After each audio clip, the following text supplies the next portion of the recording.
இருக்கியா? என்னடா தனியா இருப்ப, எனக்கு வீட்ல யாரும் இருக்க மாட்டாங்கன்னு சொன்ன.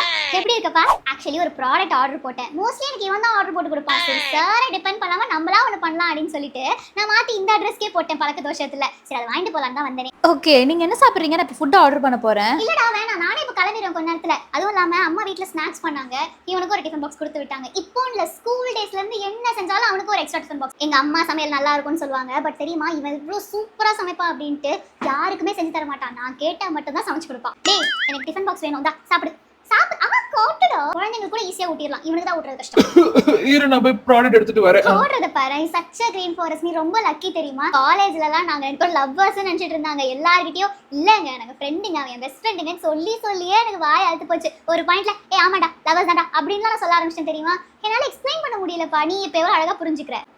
தேங்க்ஸ்டா. சரிப்பா அப்ப நான் வரேன். வராதடி, வராத. ஏய் எருமை, நான் ஒரு ஸ்டோரி போட்டிருந்தேன், நீ ஏன் ரீஷேர் பண்ணவே இல்ல? அது மறந்துட்டேன். நான் என்ன மை பாய்ன்னு தானே போட்டேன், மை மேன் நான் போட்டேன். கோச்சுப்பா நினைச்சியா? அவளுக்கு அதெல்லாம் புரியும், உனக்கு புரியுது தானே. Just friends. நான் வரேன். போறாளா போறேன். அப்புறம் நைட் எதுவும் பிளான் வச்சுக்காத, நான் கொஞ்சம் ஷாப்பிங் போறேன். எனக்கு ஆட்டோலாம் வரதுக்கு பிடிக்கல, நீயே வந்து பிக்கப் பண்ணிட்டு வீட்டில் ட்ராப் பண்ணிடு. ஓகேவா? நைட் பார்க்கலாம். பாய்ப்பா. பாய்டாமா. எது? இல்ல எனக்கு புரியல.